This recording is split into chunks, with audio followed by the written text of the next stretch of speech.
Welcome to another episode of Talkin Ball with Pat Leonard, everyone. I am the New York Daily News' NFL columnist and Giants beat writer. We have a great show for you this week.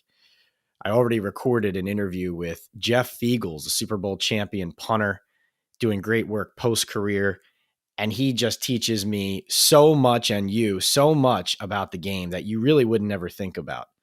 From the punting position to special teams conversations, stories from his career, evaluations of current players, including on the Giants as well as around the league. He taught me about 15 to 20 things in 40 minutes that I didn't know. And I think you'll really enjoy it.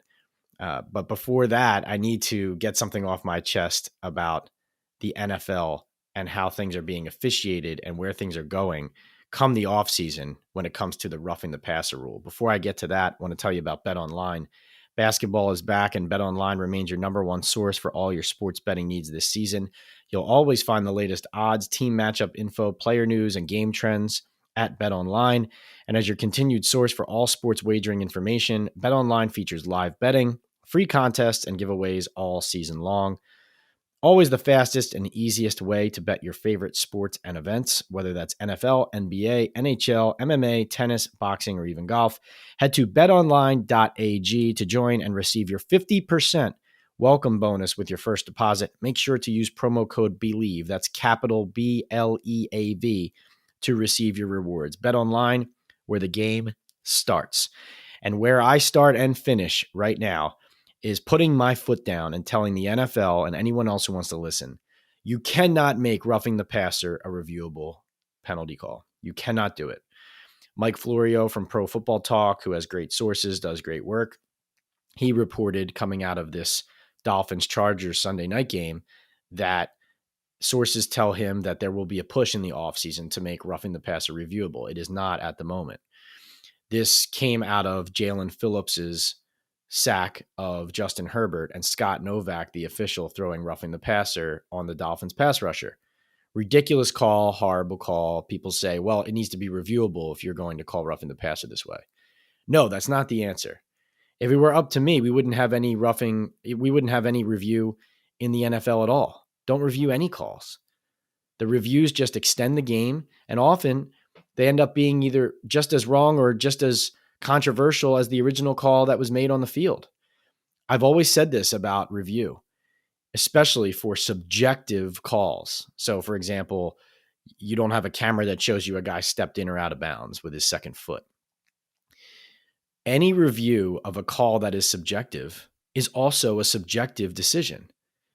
So how can you tell me that a subjective roughing the passer call, so the referee using his opinion on what it is and what it isn't to make the call, then you're going to kick it up to somebody else watching on a screen who's going to use their opinion to either change the call or uphold it?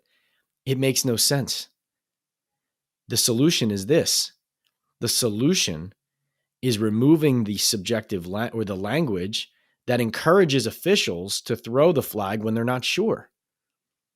Florio pointed this out, and I thought it was a great point. The language says, when in doubt, call roughing the passer. Now, this is why officials, if they're on the fence, are throwing the flags on plays like this.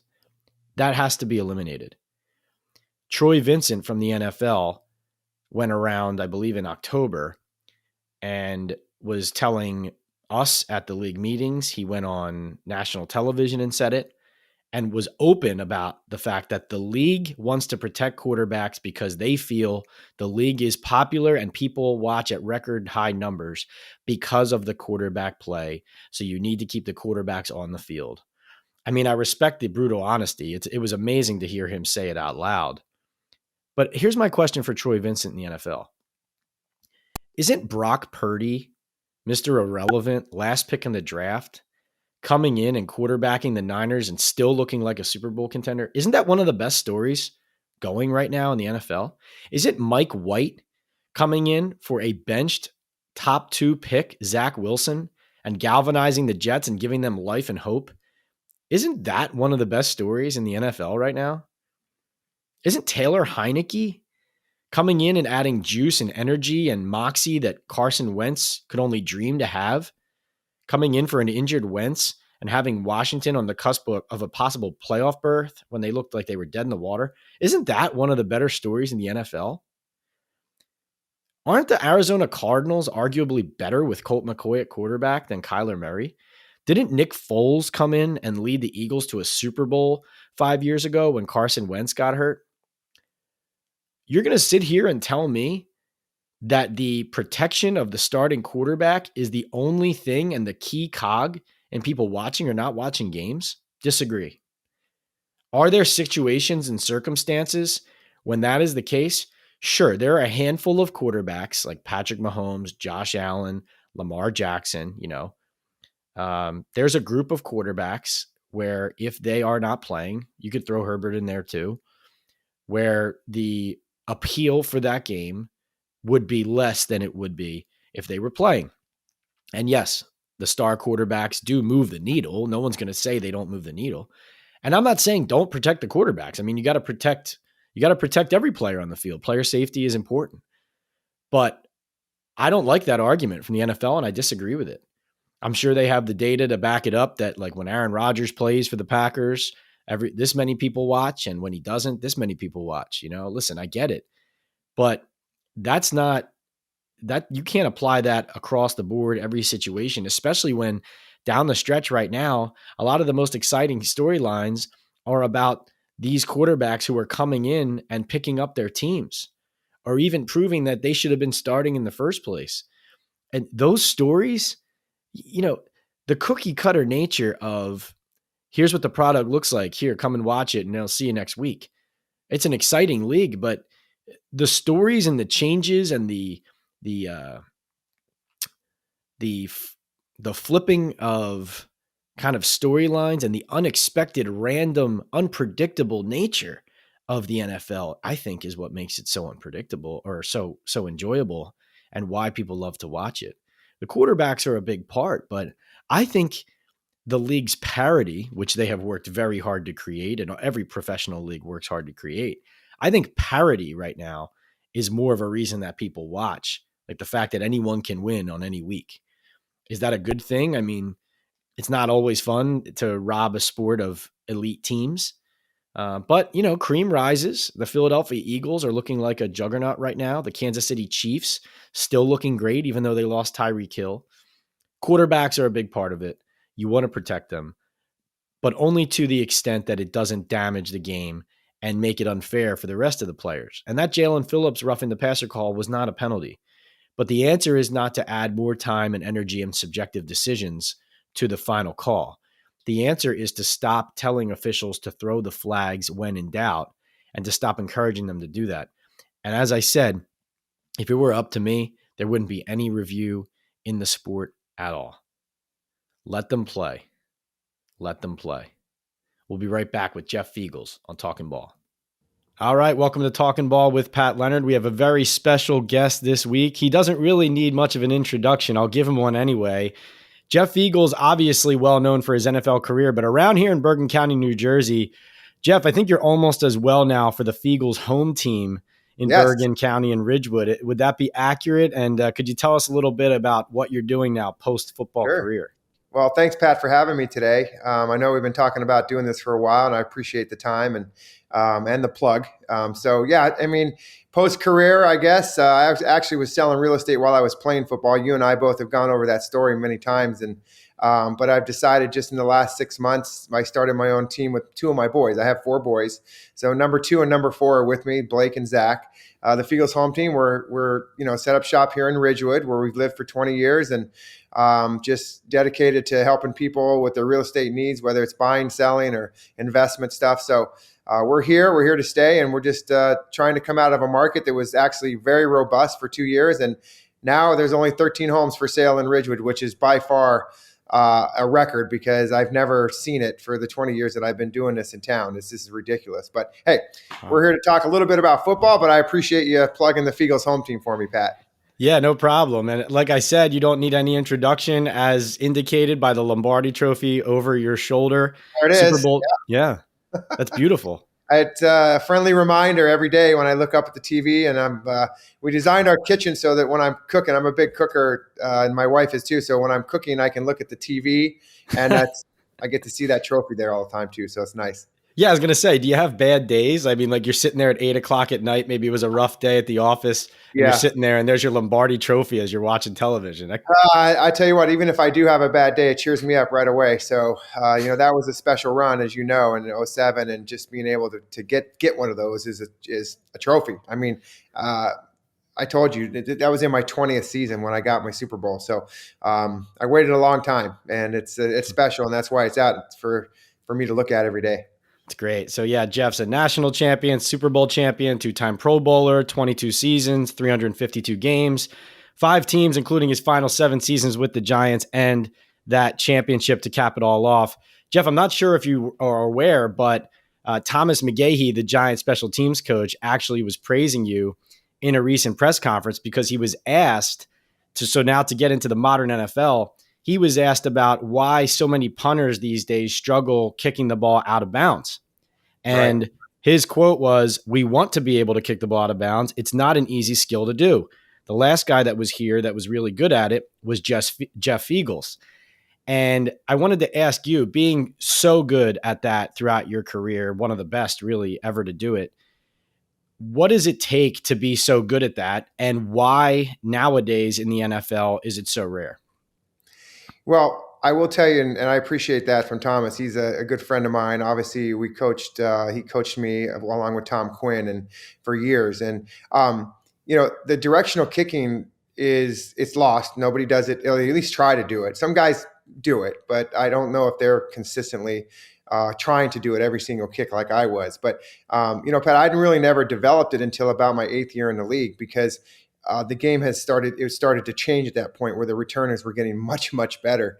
And as I got a little bit older, just kind of coming into my early 30s, 30 years old, I had to try to figure out something I wanted to do because the hang time just wasn't there as it used to be. But so I started to develop kicking in directionally, and it became an advantage. And the one thing that why guys don't do it nowadays is because they don't practice it and they don't do it in college, So all these Australian rules guys that they roll out in college, they do somewhat of directional kicking, but they're rolling out of the pocket and then kicking it to that side of the field. So if the ball in college, as you know, the hash marks are way out wide, and the numbers are way out there. So it's not a skill that they have to develop. So transitioning from the college to the pros, there isn't many guys that do it. Now, some of the guys that are still around, their coaches are having them develop it. But the problem is that it takes more time. And so, not to say that I did it in college because I didn't, but I was able to perfect it because I wanted to do it for a reason. And that reason was if I don't start directional kicking, these guys are going to be returning punts on me and I'm not going to be in the league any longer. So I tried to develop something that nobody else was doing and it worked out pretty well. And you're saying that the reason they don't either teach it or practice it as much anymore is based on time as well as kind of how the game has evolved? It's more of the ability of the punter because they've never been asked to do it. And so then all of a sudden now you start to develop it and they're young, right? So I was 8 years in the league punting in the National Football League. At that point in time, I pretty much made it. So now I was able to try to change something I did and being comfortable with the game, the speed and everything else. So these guys just don't have the experience in it. I didn't have the experience either, but I had a little bit of a leeway because I started to try to do it. And I had a coach that I tell you, Al Roberts was his name. He was my coach. And he was on me so bad that about the 3rd game of the season, we had a closed door fight and it was not good. Wow. And I came out because he was just putting so much pressure on me to kick the ball out of bounds every time. So what we decided to do was I said, listen, I'll be willing to do this, but I'm not going to get it out of bounds every time. Can we maybe start on the numbers and progressively move to the out of bounds? And so that's what I did. I started to try to put the ball on the numbers and then eventually it was inside the numbers. And then as soon as I got with Coach Coughlin, it was out of bounds every time. That's all he cared about. So, but it's more of because it's an ability, you really just have to change the field.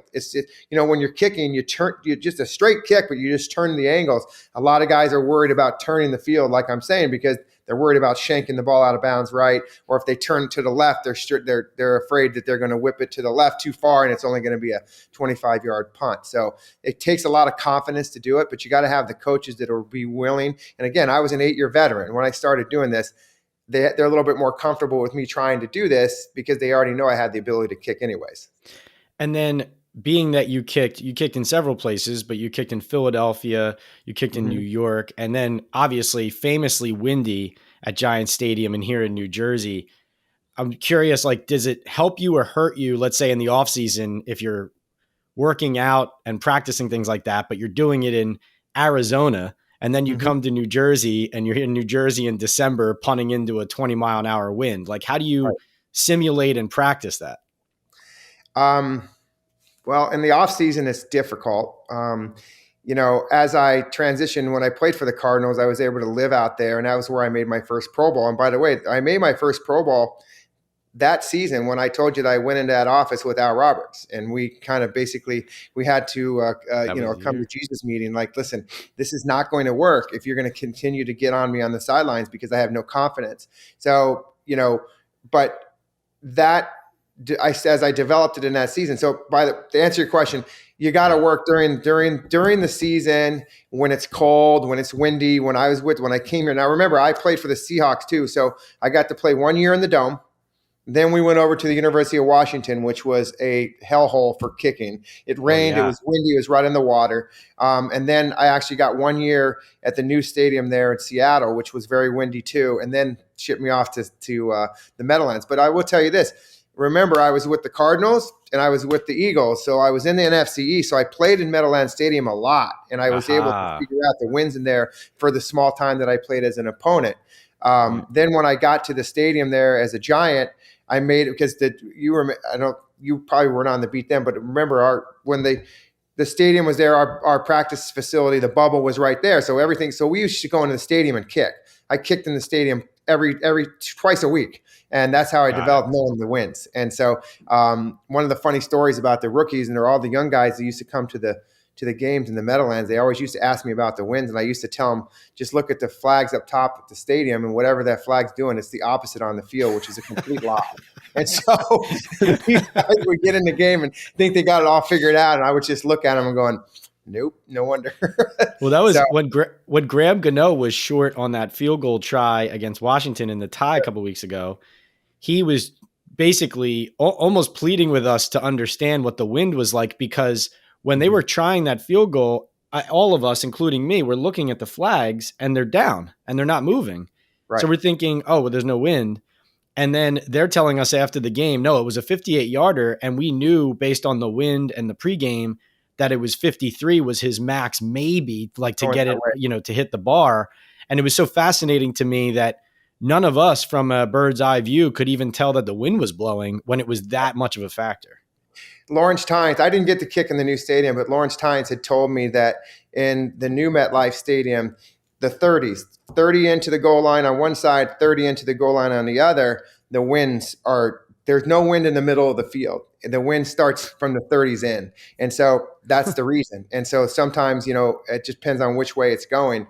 And even though that the wind the flags may not be down, but there's a little pockets of wind in there. So I know it sounds like it doesn't really make a difference sometimes, but 5 yards on a field goal, 3 yards, 53, 58, that's the difference. If you saw where his ball hit, It hit about 5 yards short, and it's just like so. And you could just tell him coming out on the field that, listen, I mean, he's a heck of a kicker, but he can only do so much, So, but the winds in the old Meadowlands Stadium was, I tell the people all the time, like, you think it's windy today? This is nothing. Trust me. This is like actually almost being indoors. That's so good. One more question about your craft, because I'm fascinated by the details of this. I think most people don't pay attention to it. Sure.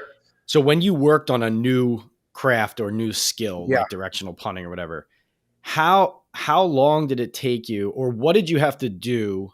How many times in a row did you have to do it well to say, I got it? So in 1996 is when I started directional kicking. And I came into the league in 1988. So you could tell me it's 8 years of just regular kicking. Then all of a sudden, it took me a good 3 years to understand, the feeling confident enough. Like, I felt confident to doing it, but there was still some hesitation in it because of what I told you earlier. Yeah. And when I talk to all these punters that come into the Giants, and giving them this free advice about directional kicking and stuff. It's just like anything else. And if anybody plays golf and punting are very similar. I'm a very good golfer, so this all kind of carries itself over. But it's all about committing to your shot and having confidence that you're going to get the ball there. And that carries over from practice. So, I got to practice at the new facility, obviously. But I will tell you that, the wind out at practice is much different than the wind at the stadium. So you actually get a chance to work with the wind, and you got to understand how wind works, and you got to understand how your ball works too, like how it comes off your foot. Because, my ball, when I would kick to David Tyree and he'd come down and he would just catch those things, when it comes off of my foot, it would go inside and then out. So I know if there's a wind blowing left to right, I got to cut my angle down a little bit or a little bit more because it's going to carry it out of bounds, vice versa on the other side. So there's a lot of things that go into it, that nobody knows about, and just some of the good ones figure it out. And some of the ones, now I will tell you this, Pat, and we had this discussion with the Australian rules guys, the guys that are kicking the ball end over end. If you ever watch them on Sundays, there's all kinds of different balls going through the air. People don't know, they look like they're shanking footballs, but those are actually on purpose. What they're doing is Aussie kicks. That kick right there can be controlled because it's a straight kick. It doesn't move left or right that much because it's end over end like a kickoff. So if you really wanted to perfect something, I feel like the Aussie kick directionally, if somebody will do it, just line up 45 yards and kick it out of bounds every single time, but nobody will do it. Well, what I got from that point was never gamble with you on the golf course. That's what I No, you don't want. Well, let me just tell you this, Pat. You can gamble with me. The problem, you're going to win money on me every single time because I'm always giving guys strokes on the first hole. So I have to play exceptionally well to win every time. So I might just start sandbagging a little bit and then maybe put my handicap up so I can start winning some money this spring coming around. Yeah, hustling. Okay, yeah. So with the current Giants now, we have a developmental punter of sorts who can really blast it in Jamie Gillan, the Scottish Hammer. And I'm actually glad you and I are talking now because he's had some of his best games lately, in my opinion. Obviously we'll talk about the play that, the miscue that happened recently, but I thought he was excellent against the Cowboys, just didn't get a lot of help from his gunners. 7 punts, 3 inside the 20 against Washington, 3 inside the 20 on 6 punts against the Eagles. Do you agree with me that he is having some of his better games and honing his craft here? Yeah, and I'm on social media, so I'm just, I like to follow a lot of the stuff on there.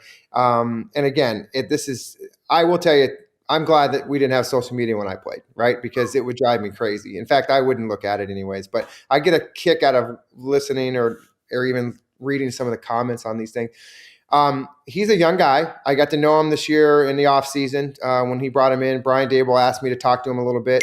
He was with Mike Prefer up in Cleveland, and Mike Prefer was with me here before, so I know Mike Prefer well. I know how he demands a lot, and he's a young guy, and so Mike Prefer really got in his head, and he just couldn't get it out of there. So he went up to Buffalo, was with Daboll, with those guys up there. They kind of calmed him down.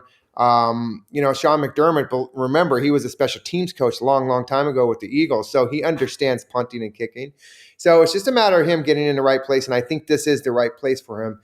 He's got a lot of different kicks. But I feel like what I love about Jamie Gillan is he's a worker. You're out of practice every day. He's working constantly. He's always working on what he has to do. You just got to get a little bit more consistent. And I think that he has to understand the game a little bit better. But I agree with you. Look at the game against the Eagles. His first 2 kicks were beautiful kicks. I mean, right down outside the numbers, great coverage, things like that. And I think he's got a future in the league. It's just a matter of, mentally. And I will tell you, once you make it in the league, he's been in the league for, a little while now. It's more mentally than physically, and that's what he has to get over. I was just going to ask you that because you've hit on the mental part about your career and your growth, and you're dealing with coaches' expectations, and then you said it about Jamie too. It sounds like, I don't know if this is oversimplifying it, but as a specialist, you're spending a lot of time practicing by yourself and a lot of time probably during the games thinking about the next play you're going to do. I'm almost thinking of it as like in the World Cup when a guy needs to take a penalty kick, but then they review the play. So you're standing there for 20 minutes like, okay, it's a huge play, but you got to think about it. I mean, is it unsettling in that respect, having that much time to think about it? Is that part of it or? It's very difficult. Remember, you only get 5 or 6 at bats, as we call them, a game. I mean, sometimes, I think the most times I ever punted in a game was 11. That was an overtime game. But, you're going to get typically between, 4 and 6 punts, right? And so you got 6 times.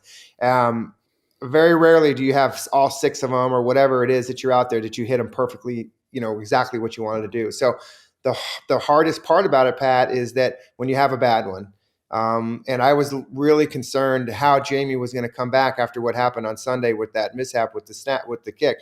Those are the hard things to come by because it sits in your mind and you're going over and over it. The guys that succeed are the ones that are able to work mentally through that and just let it go. You gotta let it go and get the next one. That's why these field goal kickers, a lot of them are really good because when they miss field goals, there's nothing you can do about it. You got to go out there and get the next one. What I would say that compounds that is the crowd, people around you constantly talking about it. And as in your example of the World Cup thing, you're sitting there, there's nothing more than people can talk about, right? And it's just what just happened, right? So you just want to almost crawl under a rug and just like, leave me alone. Just let me get back to where I need to be. And the good guys are able to do that. So, and if you can't, you're not going to be around long. You're really not. And I'm glad you brought up the response, because what impressed me most about Jamie's response was, you're right, that was a really difficult play to go through, to be a part of. And then his next punt is a 42-yarder that he downs at the 8-yard line out of bounds inside the 10. Right. I thought was one of his better punts of the season. So love it. And again, I thought that was great to see. I would evaluate if I was my evaluation, which by the way, we hear it all the time from the coaches and the GMs that everybody's being evaluated constantly, which they are. To me, that's a huge evaluation point right there. How do you come back from something negatively happens? Think about quarterbacks, right? They throw an interception. They got to come back with the next play. Defensive backs, the other one, they give up a huge play. What are they going to do? They got to come back and cover the next route. So, these are things as professionals you have to get over, and the guys that can't do it are the ones that don't last. The guys that can get over it mentally and be able to let it go. That's a hard thing. I'm telling you, it's not. We're talking about it. It's much easier to talk about it than physically do it, because just like anyone, if you do something and you do it wrong, it's going to sit there. You got to figure out how you're going to get over it. But we're in a football game now. We don't have time to go in the kitchen and start talking about it. We got to get up and go, and that's where coaching comes in. That's where Thomas McGahee, and those guys got to be able to talk these young guys through it. I will tell you this: that most special teams coaches, if not all, they would rather have veterans because they don't have to actually act as that psychologist on the sideline, because most guys, if they're experienced and veterans, have been through that.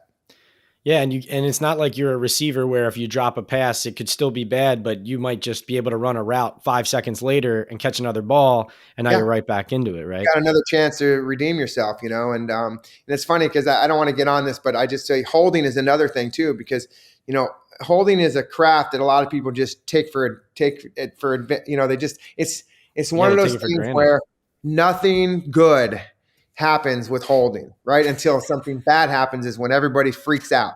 Nobody knows when Graham Gano is making field goals and all these kickers are making them, what's going on in there, right? Spinning the ball, trapping one, getting everything until you drop one.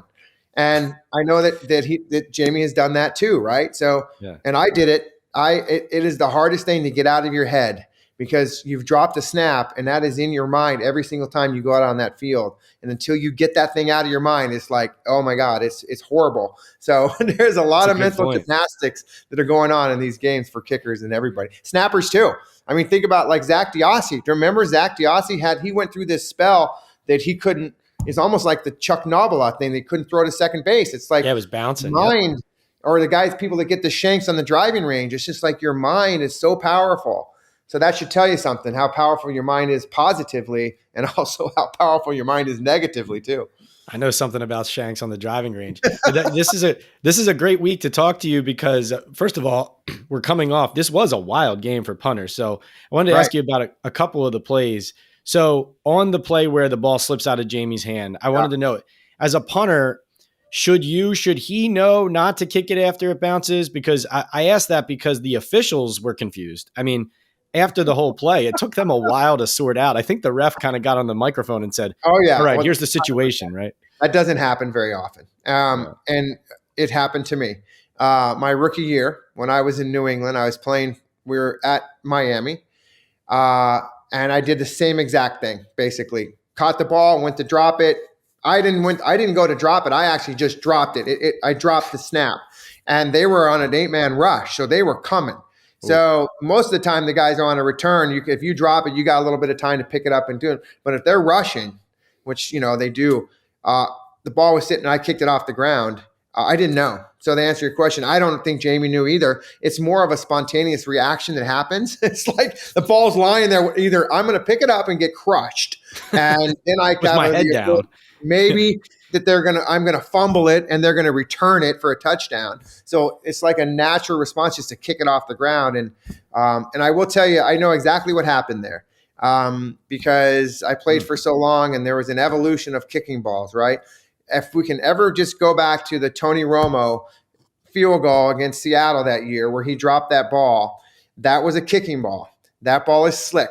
Those balls, when it's cold and it's rainy, they're very, very slick. And I'm going to give your viewers a thing, and you're going to pick up on this next time too, Pat. Look at the balls that are flying through the air with the quarterbacks. They're dark chocolate. They're worn in. They practice with them all week. Kicking balls, nah. They're brand new every single game.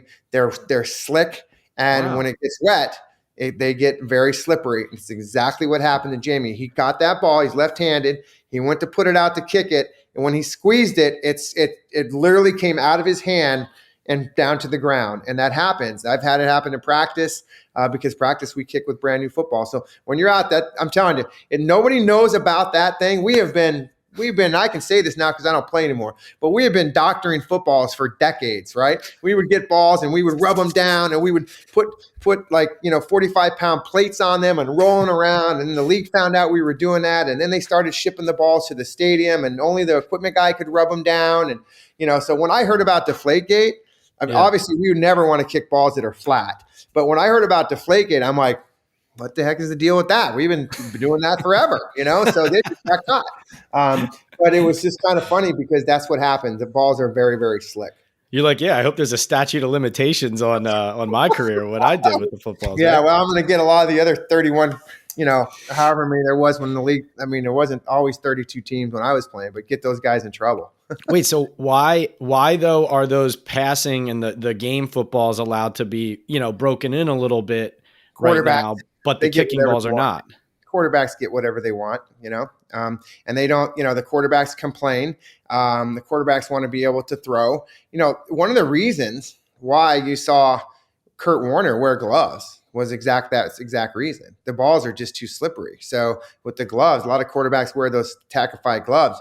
Man, you can rip them with the gloves on, So a lot of the punters around the league, if you look, they have a glove on their left hand, and that's for catching the ball, so that they can grip it. And there are some guys, I don't know, there's not a lot of them, but I never played with gloves until it got really, really cold, like in Green Bay that year. And once I started doing that, I liked it because it was like a comfort zone. It's like I got a glove on, tackified. I can catch this thing. But before that, I was just scared to death. Sometimes I'd come on the field and the first thing I'd look at is the ball on the ground. I'm like, oh my God, that thing is brand new, right out of the box. This is gonna suck. This ball is going nowhere. So I am learning so much. I feel like I'm in class and I should be taking notes right now. Like I've learned about 15 things from you in the last 20 minutes that I didn't know. I will tell you that, if we had more time, you would learn a lot more too. But there's a lot of secrets to the kicking game that a lot of people don't know, including wind and tunnels and the old Meadowlands Stadium and just all kinds of different things that kickers. That's why we get a bad rap, because a lot of things we do are really weird, but they work. That's right. I wanted to ask you too about another wild play. Aaron Sipos, the Eagles punter, getting the punt blocked, picking it up with one hand and almost advancing it 15 yards for a first down. Two questions about that. How skillful of a play was that by Sipos? And then the second question is, how big of a loss is his injury? I see that they have picked up Brett Kern, the former Titans punter, to replace him. Which, by the way, Brett Kern's no slouch. The guy's a little bit older and he's he's gone to the Pro Bowl many times. So I think they'll be okay there. I think that I think switching out a punter is much easier than switching out a kicker, because the kicker involves a different kind of, you got the holder there. So the kicker is different now. Your holder is different if you're the kicker. So punting, it's just the guy snapping back there. So I think they'll be okay switching him out. But obviously, he's a very good punter. I think Brett Kern would do a fine job. The play itself happened to me many times. I had 12 punts blocked in my career. I can remember that number because I remember every one of them. They're not. I was just going to say that. Right? It's not. It's the double thump is the worst for two reasons. One, it's a big play in the game, momentum, and the second thing is that anything can happen. Just like what happened there, he was able to pick up the football. Now, much better athlete than I ever was. I could tell just by the speed of him running and picking the thing up. But it's dangerous because those guys are professional assassins that are on the other side. They want to absolutely murder you because you're a kicker.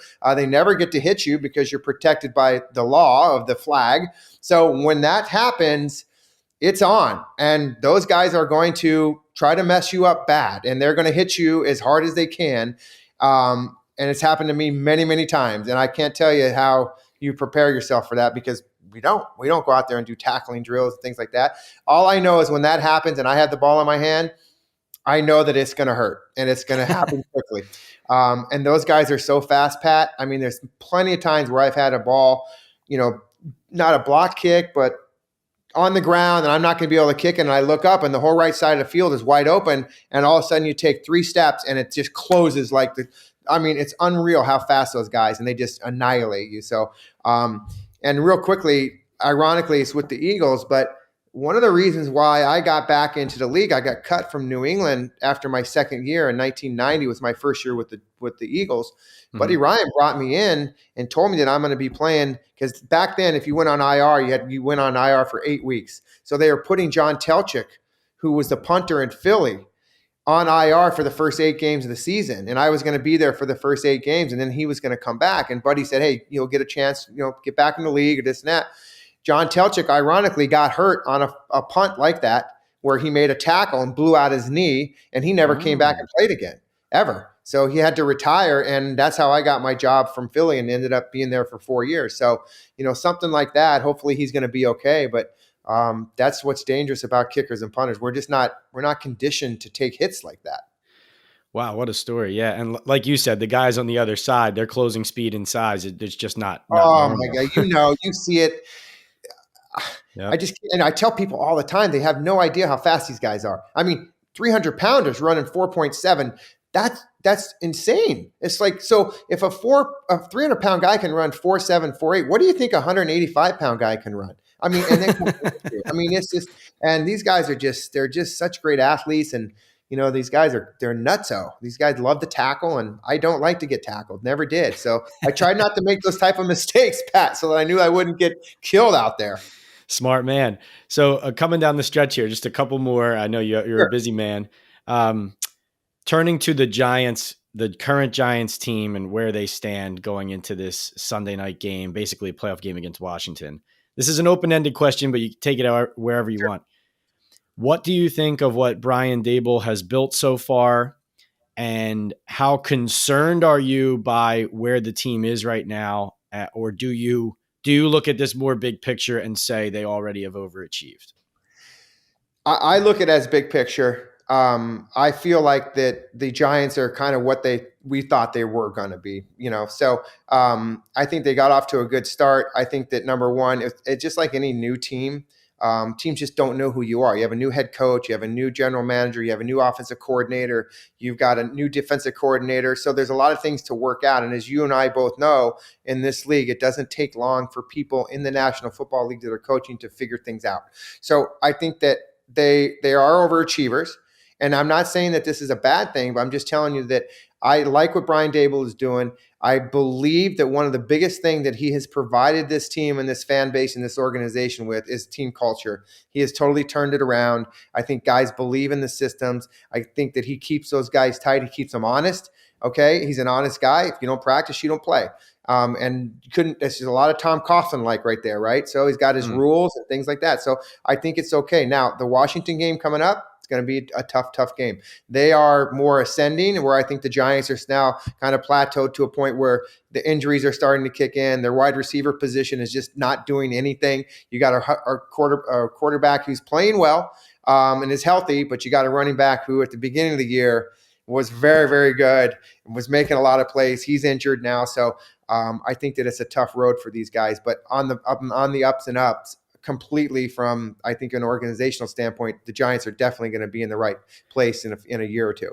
Could you give me an example or two of how you feel Daboll has turned the culture or changed it? Well, first of all, it takes an analysis of who your guys are on your team. And I think that Brian has gotten to know every one of those guys in the offseason, their personalities and things like that. Jimmy Johnson, who I played for at the University of Miami, he had a psychology major. And I remember always hearing him talk about psychology. If you're a head coach in the National Football League, you should have a degree in psychology, because you got to figure these guys out. Every one of them is different. You know that, Pat. You interview these guys constantly. They're all different. They all beat to a different drum. Some of them are, they're afraid of criticism. Some guys take it as they do well with it. So I think that's what he's done a good job, is managing the people that he has on that team from the time he got here. Now, he got rid of a lot of people. And I feel like that Tennessee game, that 2-point conversion, that to me set the culture. That was one of those things where the guy said, okay, we've gone through training camp with this guy. We've gone through the off season. Is he really for real? Is this just who he is? And boom, go for 2, win the game. Okay, I'm in for this guy.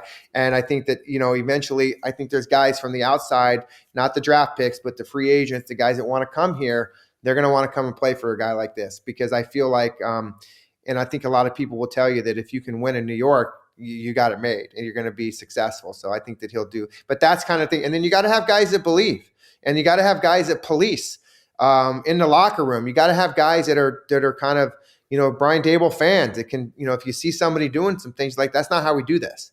We don't come to practice like that. We come out there 5 minutes early or whatever it is, and they police themselves. And I think that Brian's done a good job at getting guys in that locker room to do that. Julian Love strikes me as one of the guys who's been that 100%. For Brian Daboll this year. And he's another guy that's on that defensive side. Offensively, I think that Daniel Jones and Eli have always been the same, in the sense that they just kind of rule by, they lead by example more than anything. I think Saquon and Shep and those guys are kind of the guys that do that kind of stuff. And, you want to throw in a lineman in there once in a while. And I think that Thomas is a guy, I'm not in the locker room enough to know his demeanor in there. Is he one of those guys? But I think that, they're going in the right direction as far as quality and character. I agree. And then just wanted to wrap it up with a fun one. Is it true that Plaxico never made good on the number 17 jersey swap? Yeah. Is that true? Yeah, it's I won't get too into the specifics, but the fact is that we kind of made a deal. It was a handshake deal, and it really wasn't. My deal really wasn't with Plaxico. It was with his agent, Drew Rosenhaus. That's kind of how it was put together. And then, of course, I went to Plaxico and asked him about the money and everything. And he's like, I said, you don't have to pay me the money, but you can, give me this outdoor kitchen. It's kind of what Eli did for me on a trip to Disney. I went down to Destin, Florida, and he's like, yeah, right, for number 10. Yeah. So, off the record, we came up with a little bit of value of it and what it would cost, and just never got the money. And I actually addressed Drew Rosenhaus one time in the parking lot after a game, and he said, "No, that's between you and Plaxico." I'm like, "No, it's not. It's between you and I. We're the one that did this." But the bottom line is no. But this is how great the Giants organization is. They understand what happened there. They understood that I was trying to do a good thing for somebody. By the way, number 17 was my number. He signed his contract with the Giants on March 17th. That's why he wanted 17. I could care less about 17. I took 17 because when I gave 10 to Eli, that was my 17th year in the league. That's just why I took 17. It didn't really matter to me. I could care less. So random. So then 18 was available, so I took 18. I was like, okay, great. So I finished with 18. Nobody else wanted 18 by the time I retired. So, but it's all good. The Giants, they made good on it, and they appreciated me just keeping my mouth shut, because it kind of kept it under wraps for a while. So, but it's all good. We'll have to get plaques against you on the golf course one day so you can I tell get that people all money the time, back. Pat, I'm like, listen, I forgive the guy because, in my 20th season in Arizona with, a little less than 2 minutes left in the game, he caught a pass in the end zone to win the Super Bowl. I'm okay with that. So he paid you back. back, yeah. Jeff, it's been great having you. Where can people find the Feagles home team and all the great work you're doing in real Sure. estate and in the Yeah, business you community can here? go I would say the best place to go is our website. It's www.feagleshometeam.com. And we've got all the resources on there. Got a little bit about myself, a little bit about Blake and Zach, my two boys that are on there. Places, it's just a very, it's a great website, very interactive. You can go on there and search for homes. You can give us an alert if you want to be on our mailing list or whatever it is. So Feagles.com, the Feagles team, FeaglesTeam.com. Just go to that thing and spend a little time on there. Awesome. You hear my doorbell going off. It's Christmas time, so the Amazon's delivering all the gifts, Jeff. Crazy time of year. Yeah. I'll have to give you my address because I'm sure you sent something. You need to send something to my house, That's They'll right. never get to your house, Pat. We'll get a Talkin Ball t-shirt maybe over to the Feagles residence. That would be awesome. That would be amazing. Anytime you want me to come back on, I'm here for you, Pat. Thank you. I would love it. Thanks, Jeff. Take care. All right, let's get over to Pat's picks, our top 3 selections against the spread for week 15 in the NFL regular season. These are brought to you by betonline.ag. And obviously, as always, go to my Instagram at PLOnNFL on Friday for my picks against the spread for every game. We're going to start with my best bet in week 15, the Cincinnati Bengals, -3.5 at the Tampa Bay Buccaneers. Obviously, a big favorite on the road against Tom Brady. Not used to seeing that. The Buccaneers, though, have lost 2 of their last 3 since the bye. They should have lost all 3 if it weren't for that comeback against the Saints team that gave that game away. The Bucs have scored under 20 points. Listen to this. 8 times in their 13 games. And they've scored under 20 in all of their last 3, 17, 17, and 7. Of course, the San Francisco 49ers, who they just lost to, the best defense in the NFL. But the Bengals are red hot. They've won 5 straight, and they are a league best 10-3 against the spread. That is the best in the entire NFL this season. And Lou Anarumo's defense, Joe Burrow, we know Joe Burrow is playing at a high level and getting better every week, and that offense can score. But Lou Anarumo's defense for a second straight season now, rounding into form and really the unsung hero of why this Cincinnati team isn't just good, but is one of the best teams in the league again and challenging for a second consecutive Super Bowl berth. I love this pick. I absolutely love it, and I think the line is going to balloon even more. 2 more picks I'll give out here. The Lions are a pick'em at the Jets. I think with Mike White banged up and the Jets reeling somewhat, having lost 4 of their last 6, this will be at home, and so it'll be a good environment for Robert Saleh's defense, especially to try and make a stand against Detroit. But the Lions have just been too tough lately. They've won 5 of their last 6. I'm not going to sit here and tell you I trust Dan Campbell's late game management. I do not.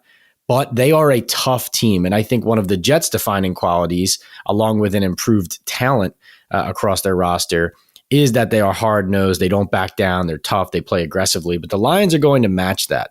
That's one of actually their key elements. And I think the Lions' defense has gotten light years better as this winning streak has continued. And I don't think the Jets are going to move the ball easily, if at all. And the Lions already won a game in this building against the Giants. Different teams, different stakes, different times a year. But right now, we talked about the Bengals, the Lions. These are some of the hottest teams in the league. And if I have learned anything covering not just the NFL, the NHL, any sport, it is that when at this time of year, the teams that are hottest and playing the best keep winning. And usually the teams who win into the postseason, they aren't the ones who eke in and scratch and claw their way. They're the ones who get hot and stay hot. And then the last pick I'm going to give out now, I'm not going to say you can sprinkle on this one, but I like this stood out to me. The Jags plus 4.5, so 4.5 point underdogs at home against the Dallas Cowboys. Now the Cowboys are 8-5 against the spread, and the Jags are only 5-8 against the spread. But Jacksonville's getting hot at the right time too. They've won 3 of their last 5, and they have a chance to make a charge and win their division and get into the playoffs. They are facing the Jets, they're facing the Texans, and they're facing the Titans after this game. And so even though the chances and their opportunity, or I guess the percentages, are slim, they're feeling it and they can see it. And I love the rhetoric I heard after their win over the Titans. Players talking about how Doug Peterson showed them film and tape that reinforced that the Titans in Tennessee had no reason to respect Jacksonville because they had dominated the rivalry and it wasn't much of a rivalry at all. And so I think they have the right attitude. And of course, Trevor Lawrence is playing at a number 1 overall pick level. Not surprising, but good to see now that he has a real NFL head coach helping to guide his offense. Dallas Cowboys, of course, have won their last 4, but that feels like a team where some injuries are catching up to them. They lost their right tackle, Terrence Steele, for the year just now, coming out of last week's game. And obviously everybody has a dud, but they barely beat the Houston Texans, who they can move the ball and score with Davis Mills at quarterback that Houston can. But Dallas, I don't think is, you look at a team like the Eagles, you look at a team like the Bengals, you look at a team like the Lions, some of these squads that are hitting their stride. I think Dallas is a really good team, but they don't strike me as a team that I look at any game against a hot team like the Jaguars and say, oh, Dallas is going to blow them out. Blowing out the Colts is one thing. Blowing out a hot Jaguars team playing with energy and belief is another. And so I like Dallas to win this game, most likely. I mean, it would be tough for me to pick the Jaguars straight up in this game, but I definitely like Jacksonville to cover. I would say this. I would watch this line maybe because I could still see people putting money on Dallas and having this line move even more. So if this line goes to +5, then I'm, +5, +5.5, whatever it is, I'm definitely jumping all over the Jaguars. But those are my top 3 picks. I will say, since you're probably listening to this before Thursday Night Football, I like the Seahawks. I think they're +3.5, so 3.5 point underdogs to the Niners in Seattle. I'm not necessarily saying the Seahawks are going to win that game, but on the short weeks, even a great defense like San Francisco, these short week Thursday night games, they often lead to some unpredictability. Who knows, even though Brock Purdy's been really impressive as the Niners backup QB stepping in for the injured Jimmy Garoppolo, who knows how he reacts to really the most difficult environment to play in the entire NFL. So I still think I would still pick the Niners to win straight up if I had to, but I like the Seahawks to cover. And I also think that even though their defense has really struggled, I think that their backs are against the wall now trying to make the playoffs. And that's one interesting element of Dallas and also Seattle. Like Dallas is still playing for trying to catch the Eagles. They still have an opportunity to beat the Eagles. I believe it's on Christmas Eve, and still try to challenge for that division and push up the NFC standings there. So there is something to play for these teams, not just the opponents like the Jaguars and the Niners that they are facing. But going back to Thursday night, I think Seattle keeps it close, and I think the Niners likely win, but I like the Seahawks to cover if you're betting on Thursday night. So those are Pat's picks for the week.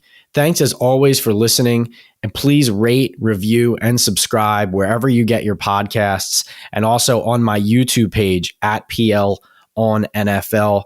Thanks for listening as always. Merry Christmas, happy holidays, and we will catch you next week right here on Talkin Ball with Pat Leonard.